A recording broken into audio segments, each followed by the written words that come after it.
Olá, tudo bem com vocês? O meu nome é Igor e no vídeo de hoje eu ministrarei uma aula para vocês sobre a disponibilidade e o consumo de água no semiárido brasileiro. E para iniciar a temática, iremos abordar um pouco sobre a disponibilidade de água doce no planeta e no Brasil, que segundo a Agência Nacional de Águas e Saneamento Básico, ANA, 97,5% da água existente no mundo é salgada, que é imprópria para o consumo e apenas 2,5% é água doce. Essa é a que utilizamos para o consumo. Só que desses 2,5% de água doce, uma parte está indisponível, onde 69% está concentrada nas geleiras do nosso planeta e 30% está armazenada em aquíferos. E apenas 1% se encontra em rios, onde está disponível para o consumo. Da pequena parte hídrica, que é adequada para o consumo no planeta, 12% fica no Brasil, onde 70% dessa água doce é encontrada na bacia amazônica. Já o restante está distribuído de forma desigual. O Nordeste, por exemplo, possui somente 5% das reservas brasileiras de água doce, sendo que grande parte desse volume é subterrâneo e com alto teor de sal. A disponibilidade de água doce no planeta é uma questão crítica hoje em dia, visto o aumento da demanda hídrica em todo o mundo, para o atendimento da população global, dos serviços de saneamento básico, da agricultura e da indústria, comprometendo seriamente o ciclo hidrológico natural do planeta. Segundo a Agência Nacional de Águas, ANA, publicado em 2019, no Brasil o consumo e o uso das águas deve crescer 24% até 2030. De acordo com a agência, o país usa, em média, a cada segundo 2 milhões e 83 mil litros de água. Em 2030, esse total deve superar a marca de 2,5 milhões de litros por segundo. A água, apesar de ser um recurso renovável, especialistas alertam que a água é um bem finito, ou seja, ela pode se esgotar um dia, devido ao uso irresponsável e exagerado para fins além do seu ciclo natural, podendo torná-la um bem indisponível e caro, já que os custos para tratamento de reutilização são considerados altíssimos. Isso a torna um recurso valioso que precisa ser usado com consciência e ser devidamente cuidado, a fim de evitar sua poluição e seu desperdício. A poluição das águas se trata da contaminação dos corpos d'água por elementos físicos, químicos e biológicos, que podem ser nocivos ou prejudiciais aos organismos, plantas e às atividades humanas. Alguns exemplos de poluição é a infiltração de agrotóxicos no solo, o lixo e o lançamento de esgotos diretamente nos córregos. Ainda de acordo com um estudo publicado em 2014 pelo Instituto Trata Brasil, 35 milhões de brasileiros não têm acesso à água tratada e apenas 40% dos municípios possuem serviço de tratamento de esgoto. Uma das temáticas muito atuais nos dias de hoje é a crise hídrica, que significa problema no abastecimento de água para a população. As crises hídricas estão relacionadas com as secas e estiagens, que são os principais motivos dessas crises, mas outros fatores, como o crescimento populacional, o aumento de consumo per capita e o desmatamento próximo aos mananciais, são fatores que influenciam a baixa dos reservatórios a níveis críticos. Ao contrário de que muitas pessoas pensam, as crises hídricas não estão muito distantes da realidade brasileira. A exemplo, uma situação difícil ocorreu em Brasília devido a um período de estiagem, onde a crise se estendeu de março de 2017 até junho de 2018 e levou a companhia local a racionar água. Vocês já ouviram falar em ONU? ONU é a Organização Mundial das Nações Unidas, que em 2015 estabeleceu a Agenda 2030 e os Objetivos de Desenvolvimento Sustentável, onde a ONU e os seus países membros almejam alcançar metas do desenvolvimento sustentável até 2030. Onde, dentre alguns dos objetivos, destacaremos o de número 12, que é consumo e produção responsáveis, e o de número 6, que é a água potável e saneamento, onde refere-se ao acesso à água e ao saneamento para todos, e para isso é fundamental que os princípios humanitários de direito à água sejam aplicados, pois ao contrário disso, o Brasil estará violando os direitos humanos, onde o país é signatário do acordo estabelecido pela ONU, em que uma das suas pautas torna como direito fundamental o acesso à água potável a toda a população. Isso não ocorre efetivamente, principalmente na região nordeste do país. 591 de aves, 177 de répteis e 79 de anfíbios.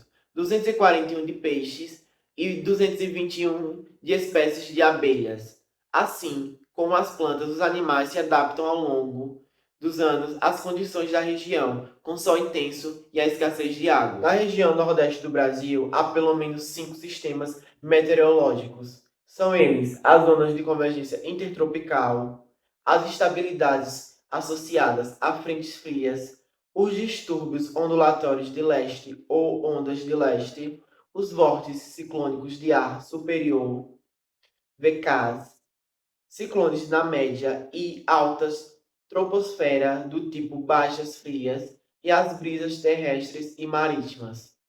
É possível considerar que os problemas hídricos na região Nordeste são crescentes, pelo fato de existir uma grande demanda de uso desse recurso, bem como os longos períodos de estiagem decorrentes dos fenômenos climáticos, como, por exemplo, o El Niño, fenômeno atmosférico oceânico que provoca o aquecimento anormal das águas do Oceano Pacífico tropical, influenciando bastante a distribuição da temperatura da superfície da água e, consequentemente, o clima de várias regiões do mundo. As secas do Nordeste brasileiro não correspondem à mera estiagem. A rigor, elas constituem um complexo fenômeno socioeconômico no qual as oscilações de volume e distribuição temporal das precipitações pluviométricas redundam em desorganização da atividade econômica.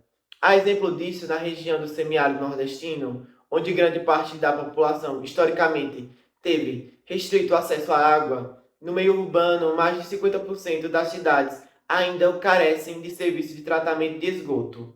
E parte da população ainda convivem com problemas de abastecimento, situação que denota um cenário de desigualdade no acesso a este bem vital. Uma opção viável para a aplicação da disponibilidade hídrica no Nordeste setentrional, a principal intenção é um tempo futuro contribuir para o desenvolvimento socioeconômico do semiárido brasileiro, amenizando a problemática de abastecimento dos municípios. O projeto de integração do Rio São Francisco com bacias hidrográficas do Nordeste setentrional é a iniciativa oficial de integração do Rio São Francisco, abrangendo cidades em Pernambuco, Ceará, Paraíba e Rio Grande do Norte, com o objetivo de garantir acesso à água para 12 milhões de habitantes e 390 municípios.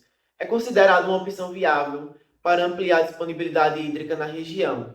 Contudo, apesar das promessas benéficas, críticos, incluindo dados do Instituto Humanista Unisinos, apontam que cerca de 1 milhão de famílias no semiárido nordestino ainda enfrentam escassez de água, gerando questionamentos sobre os verdadeiros objetivos e eficácia do projeto. A pergunta que surge é: o que pode acontecer com as populações rurais que vivem nas áreas que receberão as águas transportadas do Rio São Francisco? Poderiam viver com mais abundância?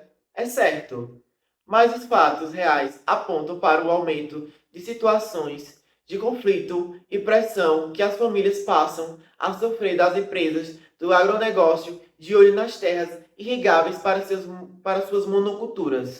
A proposta de agricultura irrigada a partir das águas da integração do Rio São Francisco no Nordeste semiárido suscita preocupações sobre a salinização do solo, um fenômeno já impactante na região, com baixa pluviosidade e elevadas temperaturas. A longa estiagem contribui para a salinização, afetando cerca de 30% das áreas irrigadas. O solo mineralmente rico, combinado com águas subterrâneas salinas, intensifica o processo, agravando-se durante a seca severa. A evaporação, causada pelo calor, concentra os sais na superfície, prejudicando não apenas a estrutura do solo, mas também sua compactação, inviabilizando as atividades agrícolas. A repercussão de terras salinizadas é cara e demora, podendo ser inviável em muitos casos, enquanto a longo prazo a salinização pode resultar em problemas ambientais sérios, como desertificação e perda de áreas produtivas. Em um contexto em que a água é um recurso escasso, a eficiência no uso da água na irrigação torna-se crucial para evitar desperdícios e garantir uma gestão sustentável dos recursos hídricos. Na região da Bacia Hidrográfica do São Francisco, ocorre uma das principais atividades agrícolas do Nordeste, a fruticultura, especializada em frutas que normalmente são cultivadas em climas mais amenos, como os da região sul, aproveitando a demanda do mercado externo, muito em função da logística da região do Vale do Rio São Francisco. A fruticultura irrigada vem se consolidando como a principal atividade agrícola empresarial na região do semiárido. Contudo, Ribeiro 2008 alerta que tal prática vem se constituindo como exemplo do uso insustentável dos recursos hídricos. No Brasil, as grandes obras em todos os setores trazem à tona a materialização de projetos que atropelam questões socioambientais, mas atendem ao marketing político partidário. Tendo em vista que a agricultura é o setor que mais consome água no Brasil e as dificuldades que o Nordeste e principalmente a região semiárida enfrenta com relação às crises hídricas e essa integração do Rio São Francisco para a irrigação de culturas. Tendo em vista isso, algumas técnicas são usadas para diminuir o consumo de água e para evitar o desperdício. Uma delas é a técnica de irrigação por gotejamento. A irrigação por gotejamento é uma técnica em que a água é aplicada por meio de gotas através de tubos dispostos ao longo das plantações. Quando bem dimensionada, esse tipo de irrigação contribui com a conservação do solo, incrementando da produtividade, redução do uso de fertilizantes e redução significativa do uso da água na agricultura, podendo economizar cerca de 50% de água e ter o mesmo resultado. Outra medida é evitar a erosão. Com esse problema no solo, as plantas não conseguem aproveitar bem a irrigação, sendo necessário molhá-las mais vezes. Uma terra bem tratada consegue melhores resultados com menos recursos. Outra medida é o plantio direto. Essa é uma ideia muito difundida no Brasil, mas não são todos que sabem que ela também ajuda na redução do consumo de água. O plantio direto consiste em manter a palha e demais restos vegetais de outras safras no solo, cabendo a palha reter a água, além de prevenir a erosão do solo, contribuindo tanto para a economia no uso da água na agricultura, quanto para a conservação da terra. Telas de proteção são outra medida viável, que durante épocas em que a exposição do sol é mais longa e, consequentemente, mais quente, ocorre um natural ressecamento das plantas, exigindo que a irrigação seja mais intensa e demande maior volume de água. A instalação de telas permite justamente o controle da entrada de radiação, deixando o solo úmido e as plantas hidratadas por mais tempo. Essa prática para economizar água na agricultura é mais recomendada para pequenas e médias plantações. Um dos fatores mais importantes na irrigação é o horário em que ela é realizada, que deve ser de preferência nas horas mais frias do dia ou à noite. Assim, é importante evitar as horas mais quentes, por conta da evapotranspiração, ou seja, a perda de água por evaporação do solo, somada à transpiração das plantas. Usar a tecnologia a seu favor também é outro método muito importante, porque equipamentos que podem ajudar e muito no monitoramento da lavoura e, com isso, no correto uso da água para irrigação, são sensores de umidade do solo, pluviômetro digital. Com um sensor de umidade do solo, é possível monitorar a condição de água no solo e, com isso, realizar um melhor uso dos recursos hídricos na lavoura. Vale ressaltar que a integração do Rio São Francisco é uma obra de grande importância para as famílias nordestinas, mas necessita de melhoramentos em sua administração.